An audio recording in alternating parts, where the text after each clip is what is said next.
पक्याचा निरोप ऐकून आबा मटकन खालीच बसले. त्यांच्या पायाखालची जमीन सरकली. पुड्यातली भाकरी तशीच घरात ठेवून चूळ भरली. लक्ष्मी काकी पण घरी. आबा बिचारे आपलं मन बायकोजवळ आणि त्यांच्या आवडत्या शमीगाईजवळ मोकळे करायचे. त्यांना प्राण्यांशी बोलायची सवय होती. शमीला चारायला घेऊन गेले की शमीशी तासनतास गप्पा मारायचे. लोक त्यांना वेड्यात काढायचे. पण आबांचे प्राण्यांशी चाललेले हितगुज काही कमी होत नसे. आज मात्र जे घडू नये ते घडले होते. पण असे कसे झाले याचाच विचार ते करत होते. शमीला कुरणात सोडून आल्यावर आबांनी बरीच कामे केली होती. भाकरी खाऊन तिलाच आणायला जाणार होते आणि पक्याने शमीगाईला गोपाळरावांच्या मुलाने कोणवाड्यात टाकले अशी बातमी दिली होती. ती बातमी ऐकूनच आबा विचलित झाले होते. विचारांच्या तंद्रीत कधी कोणवाड्याजवळ पोचले कळलेच नाही. कोणवाड्याच्या बाजूलाच श्रीपतरावांचे घर होते. तेच कोणवाड्याचा कारभार पाहत ते दारातूनच आबांना पाहत बोलले, आबा, गुरे राखता येत नसतील तर बिंदास सोडून कसे देता? श्रीपतराव आबांवर ओरडले, तुमचं काहीतरी गैरसमज झालो हा.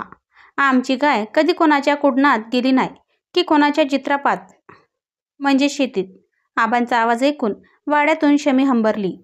मग त्यांनी हिला काय असंच पकडून आणले का? श्रीपतराव आबांशी उद्धटपणे वागत होते. आबा मनात असून पण काहीच बोलू शकले नाहीत. श्रीपतरावांकडे दुर्लक्ष करून वाड्याकडे धावले. आबा वाड्याच्या टोकाला आले तशी शमी दाव्याला हिसका देऊ लागली. आबा तिच्या जवळ गेले. तिचे तोंड हातात घेऊन कुरवाडले. तिच्या पाठीवरचे माराचे वळ बघून आबांच्या डोळ्यात पाणी तराडले. शमीच्या शरीरावर सगळीकडे माराचे वळ होते. तिच्या डोळ्यातील अश्रू केव्हा सुकून गेले होते. आबांचा मायेचा हात फिरताच ते परत ओले होत होते. श्रीपतराव, बघा ओ, कसं कसायासारख्या मारल्यानी हा. नुकसान केलंय म्हटल्यावर मार बसणारच ना. श्रीपतरावांचे हे उत्तर ऐकून आबांना त्यांचा राग आला. आता हे 10 रुपये ठेवा आणि गायक घेऊन जावक देवा. आबा खिशातले 10 रुपये काढत बोलले, अहो वेडे झालात का? कोणवाड्याचा दंड, चारा पाण्याचा खर्च कोण देणार? एका दिवसाचे एकूण 560 रुपये होतील. श्रीपतराव बोलून गेले. शमीच्या दुधावरच त्यांचा उदरनिर्वाह होत होता. शमीला इथे ठेवणे म्हणजे खूपच नुकसान होणार होते. आबा गयावया करू लागले, हातापाया पडू लागले. पण त्याला श्रीपतराव काही धजले नाहीत. आबांना त्याचा मगरूर स्वभाव माहीत होता. त्यांनी 560चा हिशोब देखील मागितला नाही. परत एकदा वाड्यात डोकावत शमीला पाहिले. तिच्या पुढ्यात गवताची काडी देखील नव्हती. तिला इथे आणून 2 तास झाले नसतील, पण जुलमी दंड मात्र अवाजवी लावला होता. शमीच्या पाठीवरून हात फिरवत, लवकरच तुला इथून घेऊन जातो असं बोलले. त्याबरोबर शमीने मान हलवली. आबा कोणवाड्यातून निघाले तेव्हा बरीच दुपार झाली होती. रंध्रंत्या उन्हातून आपले पाय ओढत लोकांकडे पैशाची काही सोय होती का पाहायला गावात चालले होते. काहीही करून शमीला सोडवायचे होते. डेअरीमध्ये जाऊन काही फायदा नव्हता. दुधाच्या पैशाची बरीच उचल गावच्या जत्रेच्या वेळेला घेतली होती. ते सर्व पैसे जत्रा आणि बायकोच्या औषधोपचारात संपले होते. पोराला कळवून पण त्याने पैशाची व्यवस्था केली नव्हती. कधी कधी त्यांना वाटायचं, आपण निपुत्रिक असतो तर फार बरं झालं असते. निदान भाबडी आशा तरी लागली नसती. ते मोहनच्या दुकानासमोर आले तेव्हा तो दुकान बंद करून निघायच्या बेतात होता. आबांचा अवतार पाहून त्यांना बसायला खुर्ची देऊन थंडगार पाणी दिले. थोडे सावध झाल्याबरोबर आबांनी मोहनजवळ पैशाचा विषय काढला. पण त्याच्याकडेही पैसे नव्हते. तिथे निराशा आल्याबरोबर आबा वेळ न दवडता अजून एका माणसाकडे पैसे मिळतील या आशेवर पुढे चालू लागले. काठ्याने दुखावलेला पाय खूपच ठुसठुसत होता, पण हृदयातील दुःख त्याहून सलत होते. थोडे उभे राहिले की पाय दुखायचा थांबत होता, पण मनातले दुःख त्यांना स्वस्थ उभे राहू देत नव्हते. ते टेमकारांच्या घराजवळ आले तेव्हा टेमकार नुकतेच जेवून हात धुवत होते. आबांना बघून खळ्यात आले. आबांची विचारपूस केली, जेवणासाठी आग्रह देखील केला, पण त्यांच्याने पैशाचे काम काही होणार नव्हते.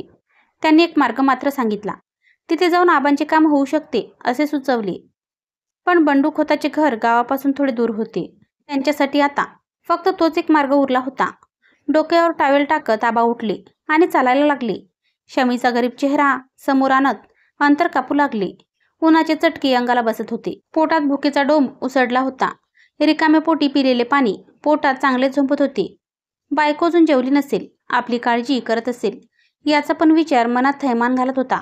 शमी पण गवताच्या काडीला तोंड लावणार नव्हती. तिची सवय त्यांना चांगलीच माहीत होती. एकदा असेच 2 दिवसासाठी आबा आणि लक्ष्मी पाहुण्यांकडे गेले असता तिने अन्नपाणी सोडले होते. शेवटी शेजाऱ्यांनी आबांना बोलावून घेतले होते. विचारांच्या तंद्रीत आबा एका दगडाला ठेचाडली तशी त्यांना जोराची कड लागली. पायाचा ठेचाडलेल्या अंगठ्याचे वर उचललेले नख खाली दाबत ते खाली बसले. रक्ताची धार सुटली. दुपारची वेळ असल्यामुळे रक्त थांबता थांबत नव्हते. कुठे पाणी मिळेल असं आजूबाजूला घरे देखील नव्हती. एका हाताने खिशातल्या चुन्याची डब्बी काढत चुना त्या घावर भरला. त्याबरोबर थोडेफार रक्त थांबले. थोडा वेळ सावलीत बसून परत पुन्हा चालू लागले. आता बंडू खोताचे घर दृष्टिक्षेपात येत होते. घराचा दरवाजा बंद होता. मांडवात लावलेल्या 4 चाकी गाडीला टेकून आबा बसले. तसा बाजूला खेळत असलेला बंडू खोताचा छोटा मुलगा घरात गेला. तो परत बाहेर आला तेव्हा त्यासोबत त्याची आई म्हणजे बंडू खोताची बायको हातात पाण्याचा तांब्या घेऊन आबांकडे येत होती. बंडू हा काय घरात? आबांनी तिला विचारले. हो आहेत ना, झोपली आहेत. कोण आलाय असं सांगू? तिने आबांना कधी पाहिले नव्हते त्यामुळे ओळखले नाही. बाहेरचा आवाज ऐकून बंडू वैतागतच बाहेर आला. बंडू बापाच्या पैशावर ऐश करणाऱ्यांपैकी होता. बाप गेल्यापासून सगळी सूत्र हा सांभाळायचा. आबा, दुपारचा काय काढलास? आबांच्या वयाचा मान न राखता त्यांना सरळ सरळ एकेरी संबोधली हे त्याची बायको हेमाला ते पटले नसावे. एक तिरका कटाक्ष नवऱ्याकडे टाकत नाराजी व्यक्त केली. पण बंड्या तिला जुमानणारा नव्हता. आबांनी तोही अपमान सहन करत आपली करून कहाणी सांगितली. घाबरत घाबरतच पैशाची मागणी केली. बंड्या पैसे द्यायला तयार झाला, पण त्या बदल्यात त्या घरासमोरील बागेत 2 दिवस खड्डे खोदायचे काम करायचे असे बोलला. हेमाला हे सर्व अविवेकी जुलमी वाटत होतं. एखाद्याच्या मजबुरीचा असा फायदा घेणं तिला पटत नव्हते, पण नवऱ्यापुढे तिचं काही चालत नव्हते. आबांनी मनाशी विचार केला, आज काय आपली शमी घरी जाणार नाही. त्या विचारानेच त्यांच्या डोळ्यात पाणी तराडले. आबा तिथेच बसलेले पाहून बंड्याला आबा मजुरी करायला तयार आहेत असे त्याला वाटले. त्यांना काम सांगून तो झोपायला निघून गेला. आबा मात्र निशब्द बसून होते. दुहेरी काळजीने मन अस्वस्थ झाले होते. आबा, तुम्ही जेवलात का? हेमाच्या प्रेमळ हाकेने ते भानावर आले. त्याबरोबर त्यांना हुंका आवरला नाही. एकंदरीत आबांच्या परिस्थितीवरून ते जेवलेले आहेत असे काही वाटत नव्हते. तिने त्यांना पडवीत बसायला सांगितले आणि जेवण आणायला आत गेली. आबांनी जेवणासाठी नकार देऊन पण ती ऐकली नव्हती. तिच्या मागोमाग आजोबांच्या पायातून रक्त येतंय असं ओरडत तो मुलगा आत गेला. आबा मात्र पुढ्यात येणाऱ्या अन्नाला नाही कसे बोलायचे या विवंचनेत पडले. आबा, हातपाय धुवून घ्या आणि त्या जखमेला हळद भरून बांधून ठेवूया. हेमा बाहेर येता येता बोलून गेली. आबांनी यंत्रवत हातपाय धुतले. जेव्हा ते पडवीत आले तेव्हा हेमा सुती कापड घेऊन तयार होती. आबा खुर्चीत बसल्याबरोबर तिने जखमेवर हळद भरून उखडलेला नखासकट अंगठा बांधला. पोरी, एक काम करशील? मला माझ्या बायकोशी बोलायचे आहे. हा नंबर लावून देशील? ती अजून जेवली नसेल. खिशातून एक मळकट डायरी काढत आबा बोलले. हेमाने फोन लावला आणि आबांजवळ दिला. आबांनी फोन कानाला लावला आणि बोलू लागले. बायकोला फोनवर बोलवायला सांगणार तोच समोरून लक्ष्मी काकी चक्कर येऊन पडली असा निरोप दिला गेला. आबांच्या हातातला फोन गळून पडला. डोळ्यात आलेले पाणी सांभाळत घराकडे धावत सुटले. हेमा बघतच राहिली. जेवणाचे भरलेले ताट तसेच पडले होते. त्यांनी दिलेली डायरी तिच्या हातात तशीच होती. तिने परत तो फोन नंबर डायल केला तेव्हा कळले की आबांची बायको आजारी आहे. आबा घरी पोहोचेपर्यंत अंगठा पुरता ठेचाळून गेला होता. त्याची तमा न बाळगता धावत सुटले होते. आबा घरी आले तेव्हा लक्ष्मीला बेफाम ताप भरला होता. शमी आणि आबांची काळजी शिवाय जेवण न केल्यामुळे तिला चक्कर आली होती. आबांनी तिला जेव घातली, स्वतः मात्र जेवले नाहीत. जेवणावरची त्यांची आसच उडाली होती. काहीच मनासारखे घडत नव्हते. आबांनी आपले मन लक्ष्मीकडे मोकळे केले. तिने पण त्यांना धीर दिला. आबा परत बंडू खोताच्या घरी आले तेव्हा 4 वाजून गेले होते. हेमा त्यांची वाटच बघत होती. बंडू उठला नव्हता. हेमाने दिलेली चहा पिऊन आबांनी कामाला सुरुवात केली. काम करताना छोट्या मुलाची चाललेली लुडबुड पाहून त्यांना त्यांच्या मुलाची आठवण आली. तोही असाच लुडबुडायचा. आता त्याची लुडबुड पूर्ण थांबली होती. त्याच्या त्या बाललीला खोड्या त्यांनी झेलल्या होत्या. आज मात्र त्यांच्या म्हातारपणाचा सहवास पण त्याला नकोसा झाला होता. काहींना म्हातारचळ लागतं. साठी बुद्धी नाटी होते असं बोलतात, पण तसं नसतं. तर त्या वार्धक्य लीला असतात. ते ज्यांना समजते त्यांचे आईवडील कधीच एकटे पडत नसतात. आबा, झालं काय रे काम? उद्या पण येऊन काम करायचे. बंड्या आळस झटकत बोलला. आबांनी मान हलवली. काळोख पडायला थोडा अवकाश असताना आबा निघाले. जाताना कोणवाड्याच्या रस्त्याने गेले. जेव्हा ते कोणवाड्याजवळ पोचले तेव्हा वाड्यात काहीतरी गोंधळ चाललेला ऐकायला आला. पुढे जाऊन वाड्यात डोकावून पाहतात तर शमी गाईचे मागचे पाय बांधून श्रीपतरावांचा मुलगा दूध काढायचा प्रयत्न करत होता. पण तिने पाना चोरून ठेवल्यामुळे दुधाचा थेंब देखील येत नव्हता. तोच राग मनात ठेवून तिच्या पाठीवर रपारप मारायला लागला. त्याबरोबर तिने हिसका दिला. गाईला तोंडाकडून पकडलेल्या श्रीपतरावांना याचा जोरात धक्का लागला. हे पाहून त्यांचा मुलगा अजूनच चिडला. संपूर्ण ताकदीनिशी तिला मारू लागला. मूक जनावर ओरडू लागले. अरे खैसर फेडशाल ही पाप, असे बोलत आबा धावत जाऊन मध्ये पडले. आबांना बघून गायीने हंबरडा फोडला. तिची हालत बघून आबांनाही अश्रू अनावर झाले. तिच्या फुगलेल्या वळावर हात फिरवत आपल्या गरिबीला दोष देऊ लागले. आबा घरी आले तेव्हा वाड्यात डोकावले. शमीशिवाय घरचा वाडा खूपच सुना वाटत होता. त्या रात्री आबा नीट झोपले नाहीत. त्यांना खूपच रडावंसं वाटत होतं. पण आपल्या बायकोची हालत बघवत नव्हती. सारखी झोपेत बळबळत होती. तिच्यासाठी ते खंबीर राहिले होते. हे मला रात्री कत्री जाग आली. कोणीतरी दाराची कडी वाजत होतं. बंडू असावा. अर्धवट झोपेतून उठत दरवाजा उघडला.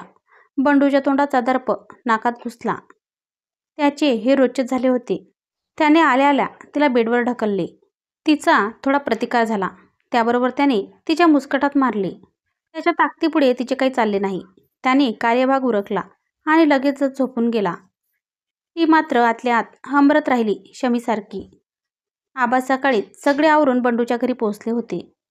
आज काम संपून शमीला घेऊन जायचे असे ठरवले. दिवस वाढल्यामुळे अजून एका दिवसाचा दंड वाढणार होता. हेमा मागच्या दाराला बसली होती.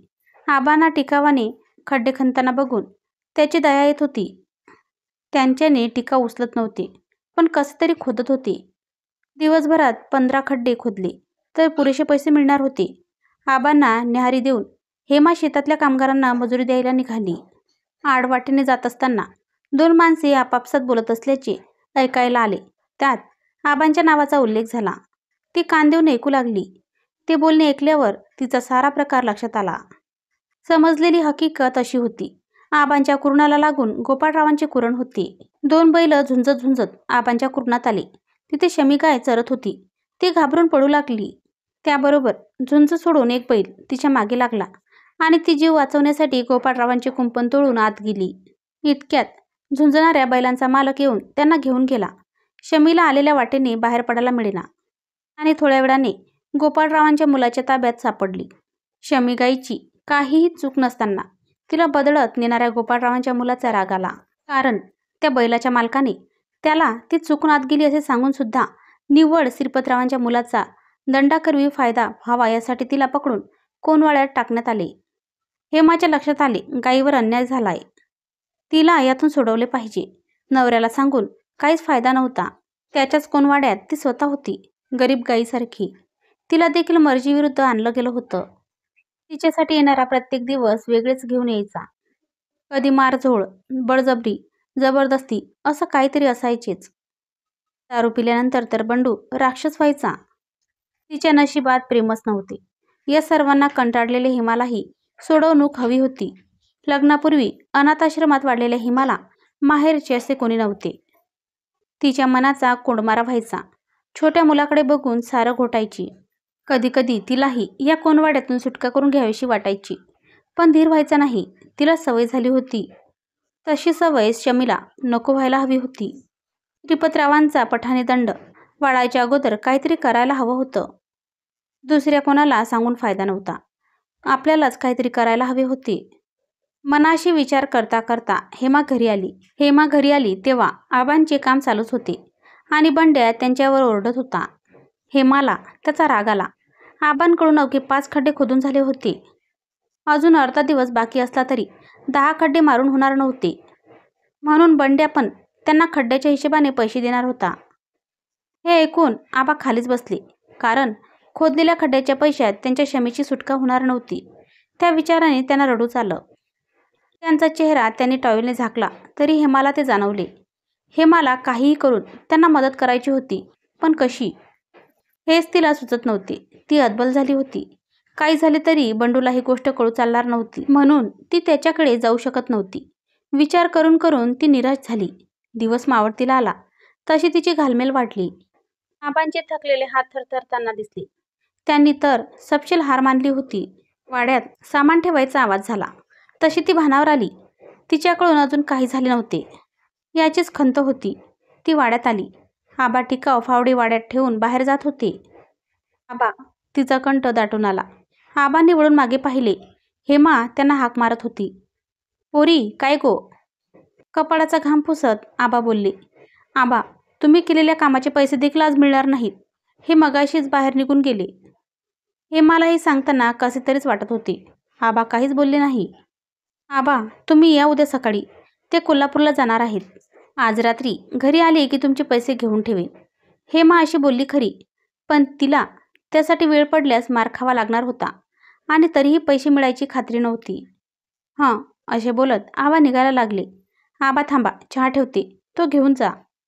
आबा येऊन पुढच्या पडवीत बसले. चहा पिऊन झाला. त्यांना काहीतरी बोलायचे होते. पोरी, या बोलाचा होता गो. मला पोरी म्हणताना मग संकोच करू नका. बोला काय ते. हेमा बोलली. पोरी, थोडी भुकी आणि साखर मिळात काय? सकाळपासून आमच्याकडे चहा नाही. गेलंय काय? लक्ष्मी एक थोडी चहा करून देईन. ती का फुटी लय आवडता. आबांचे हे शब्द तिचे काळी चिरून गेले. पोरी, आतापर्यंत कोणाजवळ हात नाही पसरूक, पण तू जवळचा वाटलास म्हणून बोललंय. काय चुकला तर माफ कर. हे मला काय बोलावे ते कळेना. आईच्या डोळ्यातून ओघळणारं पाणी बघून तिचा छोटा मुलगाही कावराबावरा झाला. त्याला आपली आई कधी रडलेली माहीत नव्हते. किंबहुना ती त्याच्यासमोर त्या अवस्थेत कधीच आली नव्हती. रोज रडत असून सुद्धा. आबा, तुमचे काही चुकलेले नाही. थांबा, येते मी. तिचा हे बोलताना कंठ दाटून आला होता. ती आत गेली. तिच्या मागोमाग छोटा मुलगाही दुळदुळू धावत गेला. थोड्या वेळाने ती एक पिशवी घेऊन बाहेर आली. ती आबांच्या हातात देत बोलली. आबा, हे काय म्हणून विचारू नका. तुमच्या मुलीने सासरभेट दिली असं समजा. आबांचा कंठ दाटून आला. त्यांना काहीच बोलवेना. तुम्ही जाताना शमीला भेटायला जाणार आहात का? नाही. तिका भेटाक होच नाही मका. त्याचे हाल बघवत नाही गो. गेलंय काय? टकामका बघत रवाय. आंबरान जीव अर्धो करीत. ता माझ्याच्यान बघवाचा नाही. एवढे बोलून आबा निघाले. आबा घराकडे जात होते, पण पावले काही उचलत नव्हती. प्रथमच गरीब असल्याची लाज वाटत होती. मनात खूपच घालमेल होत होती. इतक्यात मागून कोणीतरी हाका मारत असल्याचा आवाज आला. हेमाच होती. त्यांनी तिचा आवाज ओळखला. ती डोक्यावर चारीचा पेंडा घेऊन धावत येत होती. आबा, तुमची काळजी मिटली. पैशाची व्यवस्था झाली. कशी झाली हे मात्र विचारू नका. हेमा धापा टाकत बोलली. पैशाचे पाकिट आणि चारीचा पेंडा आबांच्या हातात दिला. आपण हे पैसे घेऊ नये असं आबांना वाटले, पण हे ऋण आपण फेडू शकतो. पण मुख्य जनावराच्या होणाऱ्या हालापुढे हे ऋण काहीच नव्हते. पोरी, पैसे घेतय, पण तुझी पै न पै फेडीन. आबांना पुढे बोलविना. कोण कोणाची मुलगी जिचं आपल्यासाठी काळीच तुटतंय. बा, एक सांगू का? तुमची शमी चोरटी नाही. तिला त्यात गुंतवले गेले होते, पण कसं ते विचारू नका. आबांना आपली शमी निर्दोष आहे हे माहीत होतेच, पण आता शिक्कामोर्तब झाले. हेमाचा निरोप घेऊन आबा कोणवाड्याच्याकडे चालायला लागले आणि हेमा आपल्या कोणवाड्याकडे, जिथून तिची अजिबात सुटका नव्हती. त्याचवेळी त्यांचे हे बोलणे कोणतरी ऐकत होते. आबांसोबत घरी जाताना चालणारी शमी खूपच आनंदात होती. सारखी सारखी आबांना चाटून आपले प्रेम व्यक्त करत होती. आबा त्याहून खुश होते. तिचे तोंड हातात घेऊन तिला कुरवाळत होती. हेमाने दिलेल्या चाऱ्यातून थोडा चारा भरवताना आबा खुश होत होते. आबा घरी येईपर्यंत काळोख पडला होता. घराजवळ आल्याबरोबर शमी हंबरली. ती तिच्या घरात आली होती. आपल्या जागेवर जाऊन हुंगू लागली. लक्ष्मी उठून बाहेर आली. आबांनी शमीला आणलेले पाहून भर आजारपणात पण तिच्या चेहऱ्यावर हास्य आले. आबांच्या हातातली पिशवी घेऊन ती शमीला ओवाळायची तयारी करू लागली. आपल्या बायकोचा उत्साह बघून आबा काही बोलले नाही, पण हेमाला दुवा द्यायला मात्र विसरले नाही. हेमा जागीच होती. इतक्यात दरवाजा वाजला. तिने घड्याळात पाहिले. 10 वाजले असावेत. आपला नवरा एवढ्या लवकर? तिने दरवाजा उघडला. समोर मान खाली घालून बंडू उभा होता. तो न लटपटता आत आला. हेमाला आश्चर्य वाटले. आज स्वारी दारू न पिता, आरडाओरडा न करता आली होती. तो पलंगावर बसला. तिने त्याला शुद्धीत पाहून जेवणाबद्दल विचारले. तो खुनीनच नको बोलला. तिला जवळ बोलवले. ती घाबरतच समोर आली. त्याने तिला काही न बोलता मिठीत घेतले. हेमाला प्रथमच त्या मिठीत वेगळेपण जाणवले. ज्या क्षणांची ती वाट बघत होती तो क्षण होता तो. त्या मिठीत तिला त्याच्या साऱ्या कृत्याची क्षमा जाणवली होती. त्या मिठीत एक आश्वासक घट्टपणा होता. तिला कुठेतरी जाणवलं की आपली कोणवाड्यातून सुटका होते. थोडा वेळ ते दोघं तशीच बिलगून राहिली. हेमा त्याला पुढे बोलवेना. हेमा, आज संध्याकाळी मी जर परत घरी आलो नसतो आणि तुम्हा मायलेकाची चाललेली ती धडपड पाहिली नसती तर कदाचित माझ्याकडून तुझ्यावर असाच जुलूम होत राहिला असता. आपल्या मुलाला तू किती चांगले संस्कार दिले. सुरुवातीला मला कळेना तुला कशासाठी पैसे हवेत. ज्या हाताने आपल्या स्नेहाने आपल्या मिनी बँकचा डब्बा तुझ्यासमोर धरला ते कोडे हात बघून माझी मलाच लाज वाटली. किती समजती. सारं कसं समजलं असेल त्याला. आबा काम करत असताना तो त्यांच्या आजूबाजूलाच असायचा. आबांनी तर सांगितले नसेल. नाही, आबा असं कधीच करणार नाहीत. तुलाही क्षणभर त्याने दिलेला डब्बा फोडावासा वाटला नव्हता, पण त्याच्या त्या बालहट्टापुढे तुला ते करावे लागले. पण त्यातही तुला दुहेरी आनंद झाला होता. मुलाविषयी कौतुक आणि आबांना मदत होते याचा आनंद. त्यानंतर तू ते पैसे घेऊन कातरवेळी बाहेर पडलीस म्हणून मी तुझ्या मागोमाग आलो. धावताना तुझी ओढ मला दिसत होती. त्याचवेळी क्षणोक्षणी माझा राग, अहंकार, मग्रुरी तुटत होती. माझी मलाच घृणा वाटू लागली होती. स्नेहचा समजूतदारपणा पाहून तर मी अवाक झालो होतो. हे सगळे तुझ्या संस्कारामुळेच घडून आले ग. आता मला समजतंय तू आपल्या स्नेहाला माझ्यापासून दूर का ठेवायचीस ते. पण त्याची आता गरज लागणार नाही. असं बोलून त्याने तिला परत मिठीत घेतली. दुसऱ्यांदा मिठीत जाताना हेमाला आपण कोणवाड्यातून पूर्णपणे सुटल्याची ग्वाही मिळाली. मित्रमैत्रिणींनो, कथा आवडली असेल तर चॅनलला लाईक करा, शेअर करा आणि आपल्या चॅनलला अजूनही सबस्क्राईब केलं नसेल तर सबस्क्राईब करा. धन्यवाद.